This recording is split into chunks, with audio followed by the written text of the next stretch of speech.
Hello everyone, John Maher here. It is Thursday, the 2nd of July, and this is your Grass10 update on the dairy edge.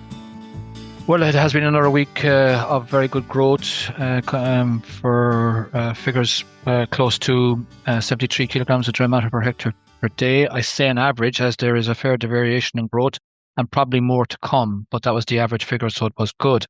Anyone who saw the Maher and soil moisture maps last Sunday will, at the 1 p.m. Weather forecast, will see that some soils in the northwest are saturated, and while other parts of the country, like Carlow, are in a 2 inches or 50 mils of soil moisture deficit.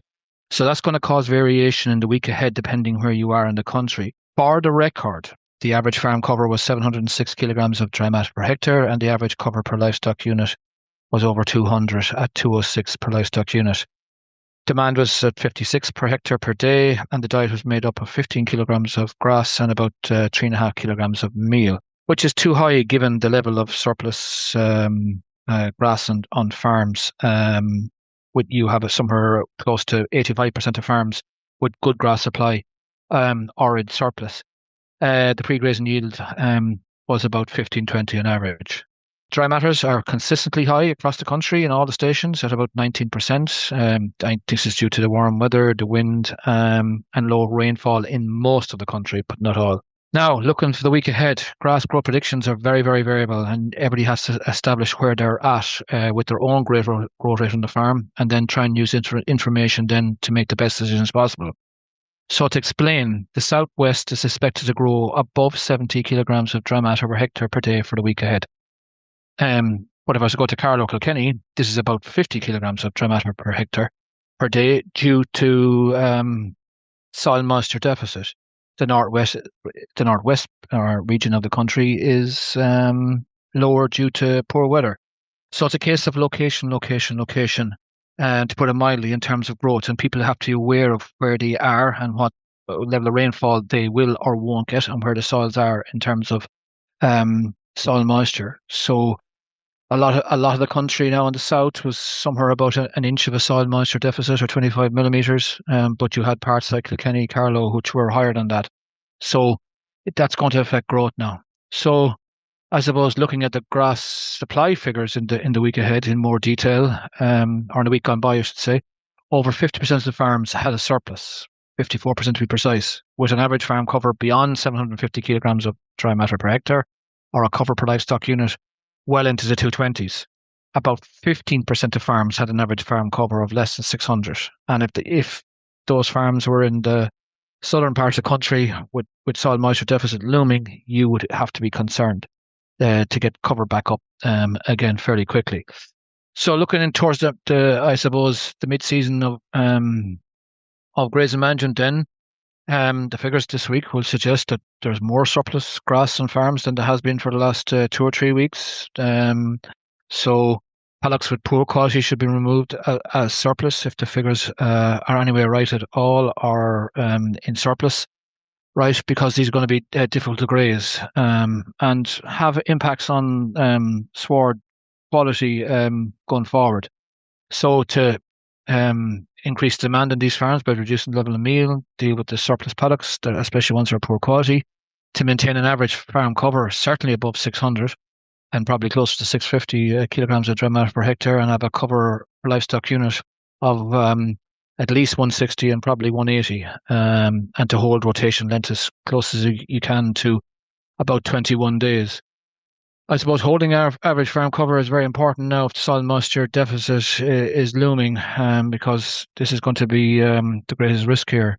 However, I suppose the first point of call is to walk the farm every 4 or 5 days to make informed decisions about what you're going to do in terms of grazing. And just to remind people, the target pre-grazing yield is around 13 or 1400 kilograms of dry matter per hectare. Speaking of, I suppose, grazing the right grass, that's also going to be driven by where fertiliser is at on many farms, be it rate and type. I suppose you would like at this stage that every paddock that needed P and K would have got it, that the sulphur application is more or less complete at this stage at about 15 to 16 units by early July. I suppose then from a nitrogen perspective to establish where the farm is at year to date and to make a plan for the remainder of the season. So I suppose there's about 70 days left of fertiliser applications. So to keep that in mind, speaking of which, like some farms haven't used all their remaining P allowance, and to have a check on that too. The organic nutrients, be it slurry or parlour washings, will be a valuable source of nitrogen, and clover swards will also be a valuable source of nitrogen for the rest of the summer. And there has been a big improvement in clover contents recently, but only recently. I suppose we know from previous droughts that the organic form of nutrients, slurry, collecting yard in particular, watery slurry, are a good source of nutrients and work best when we are in periods of lower growth and soil moisture deficit.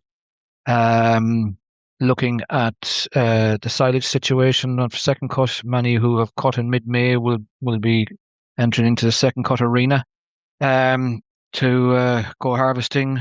I suppose at this stage it would first and second cut about to be completed, that we establish where we are in terms of fodder for the year ahead, and more importantly the winter ahead.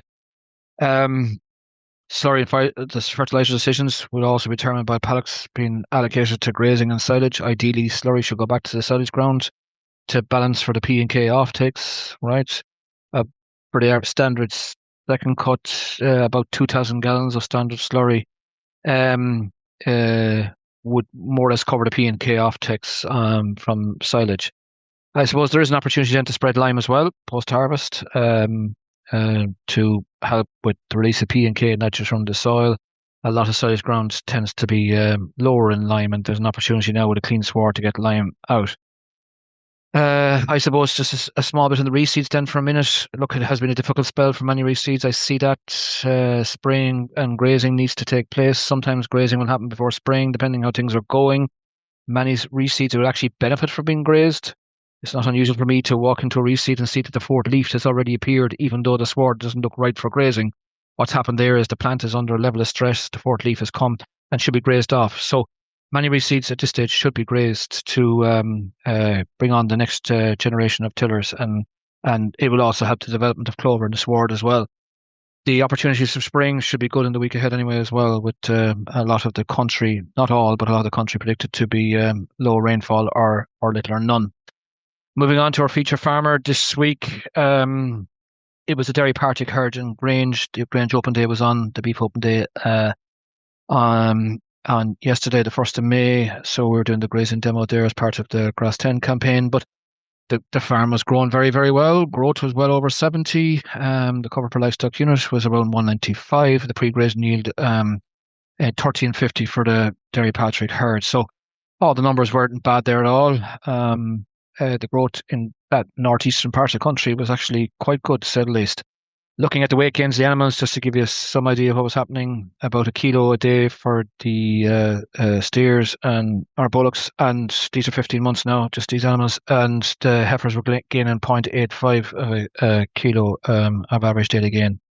So there are a few figures there. I suppose what's striking for me though from the day was the growth, and that the clover had started to come into its own. Now, the clover development contents have been running later this year compared to last year, no doubt about that, given the spring and the way the weather we've happened. So it's better that the clover has started to come now, albeit later, but better late than never, I would say. So that's the story of the week. Going to be huge variation in weather pattern, and variation is going to start in growth. If you're in the northwest, it's a challenge with rain. If you're in the southeast, it's a challenge with lack of moisture. But that's where we are at, and people need to be conscious of that. If you'd like to hear more from the Grass10 team, subscribe to the weekly Grass10 newsletter, which is available on the Grass10 page on the Teagasc public website, and the link to this newsletter is also available in the description of this podcast. We'd like to thank all those who support the Grass10 campaign: EIB, Grassland Agro, Department of Agriculture, Food and Marine, FBD and the Farmers Journal. This has been your Grass10 update, and I'll talk to you all next week. Best of luck.